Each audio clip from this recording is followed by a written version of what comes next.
Hey everybody, check this out. So right here, I have 2 playing cards and 4 pennies. Now if I asked you to cover up all 4 of these pennies in the current orientation that they are in using nothing more than these 2 playing cards, would you be able to do it? And the answer to that question is no. Because as you can clearly see, no more than 2 pennies can be covered up at the same time. The surface area of its orientation and of these cards would not allow us to accomplish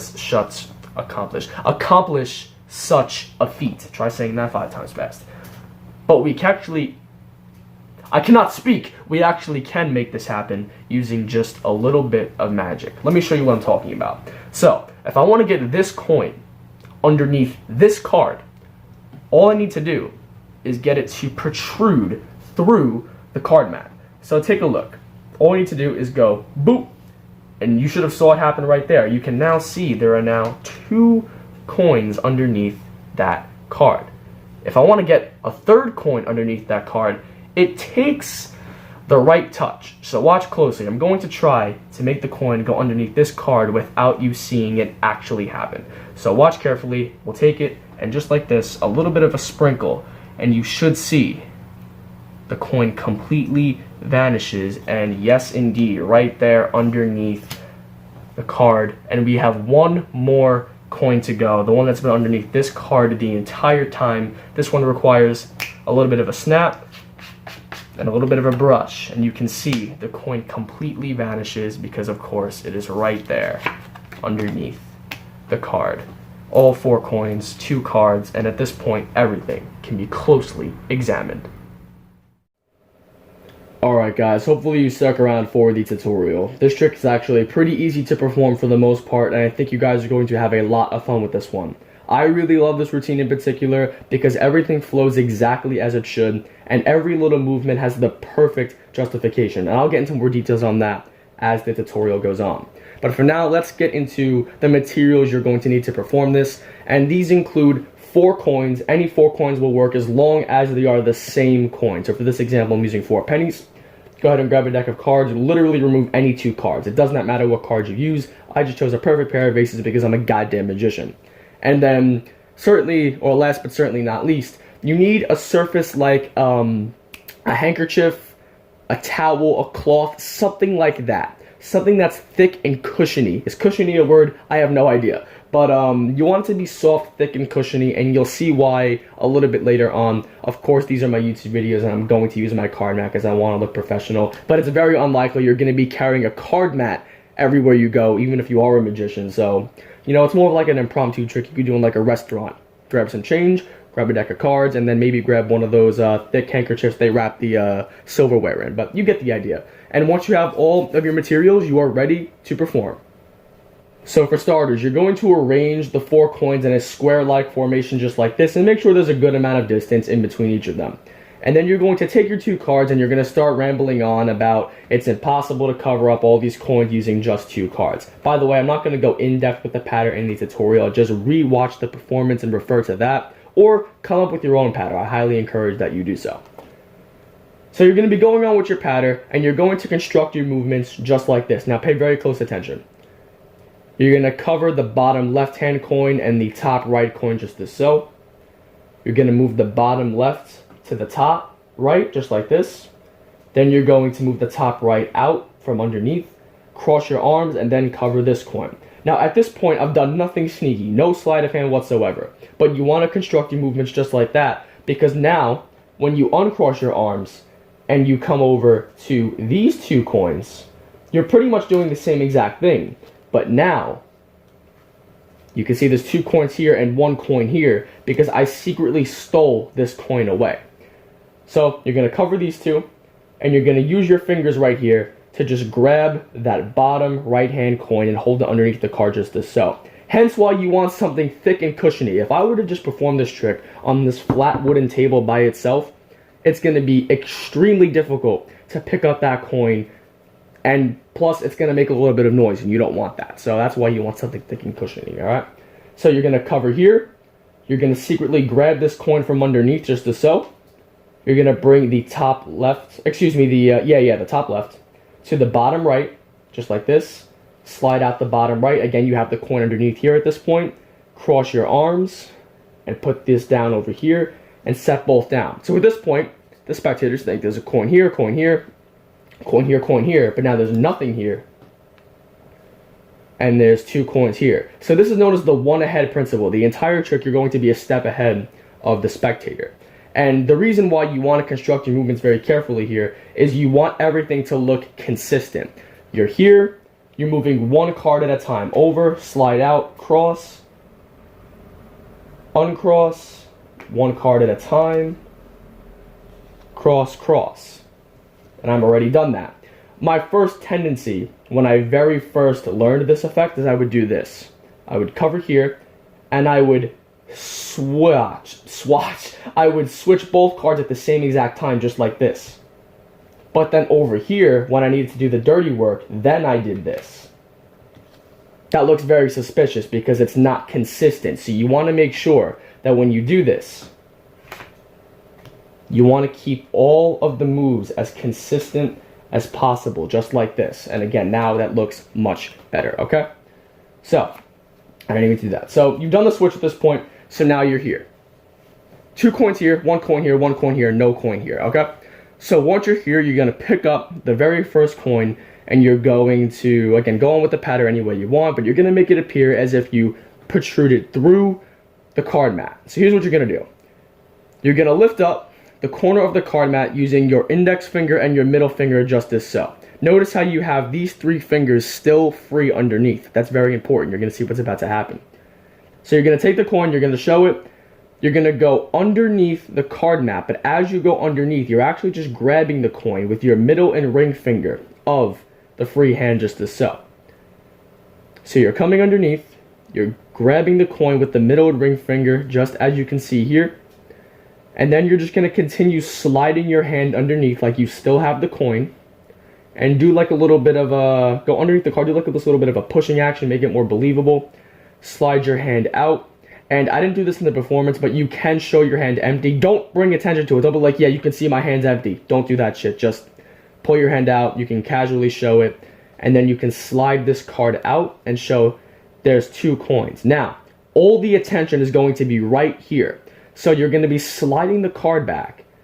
You're going to be sliding it right here between the index and middle finger just as so, and the coin is still being gripped by the ring and the middle finger.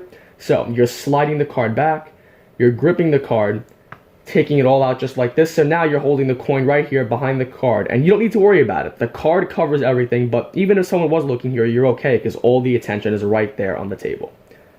And now you can say, no, now there's 2 coins here. And now you're going to come over, set the coin down, and set the other card down on top of it. So now, at this point, there's a coin here, there's nothing here, and there's 3 coins here. Okay? So again, you're already a step ahead of the spectator once again. The second phase is pretty cool. So you're going to make the coin subtly vanish from your hand and underneath there. And it's actually going to be over here, which I'm sure a lot of you figured out in the performance. And I'll get into more details on how to make this look good in just a second. But essentially what you're doing here is you're doing a move that is ages old in the world of coin magic. And it is known as the French drop, which looks a little something like this. So you're pretending to take the coin, but when your hand is right here covering the coin, your thumb is just releasing and you're dropping the coin in your fingers just as so. But here's a very nice little subtlety that's going to make this even more believable. As I'm going through my pattern, I come over and I take the coin for real. I close this hand because that's how you're going to be doing it in a second. I point to it and I point to the card as I'm going on with my pattern. That way, when I actually do the sleight, it looks exactly the same. If you do this the first time, you don't need to do this, by the way, but I think it's just a very nice subtlety. If you come over, if you take the card for real, the coin for real, when you actually do the sleight, the spectators have no reason to not believe the coin is here. They would have no reason for it when it's actually right here. So again, remaining a step ahead at all times.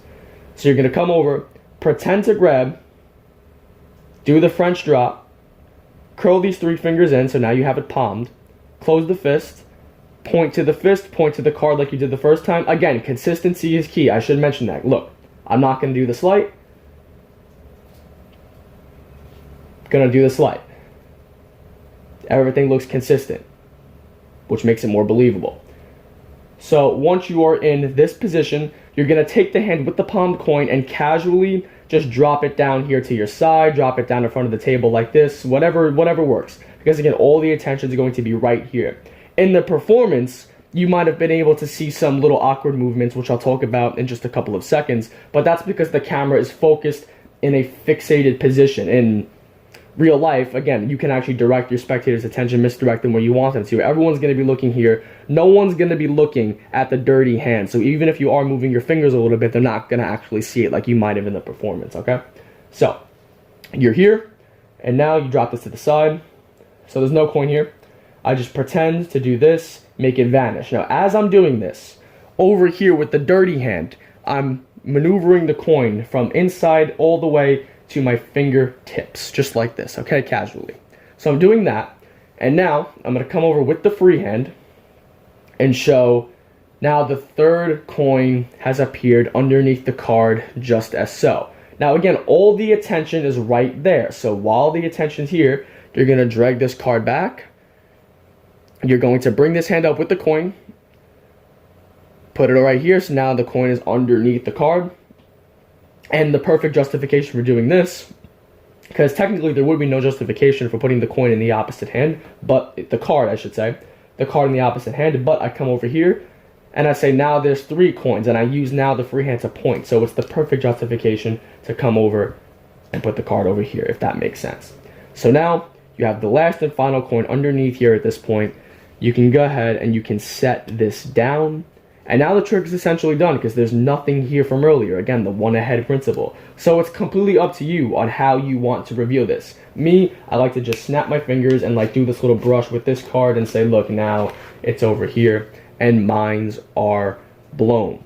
And what I really like is you end completely clean. Some people think you're using extra coins when you're really not. Remember earlier in the first phase when you put the coin underneath the mat? Or underneath, you know, the cloth handkerchief, whatever you're using, I'm telling you, so many people are going to be like, let me see underneath the mat. They're going to think there's an extra coin down there. And when you lift it up and there's nothing there, bro, it's such a great moment. You don't have any idea.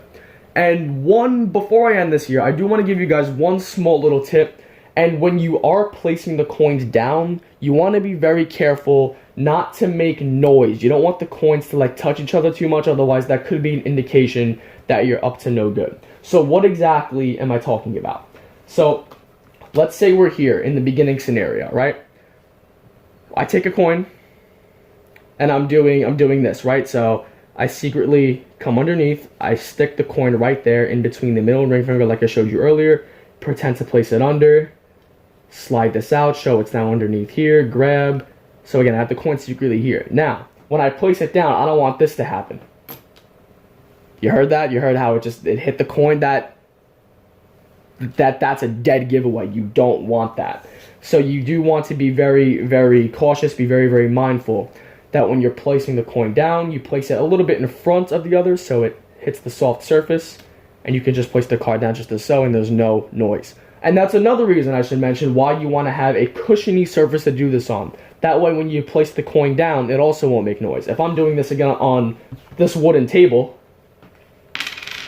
that's what it's going to sound like. That's why you want a nice cushiony surface to something that when you set it down and it doesn't hit the coins, it still won't make any noise.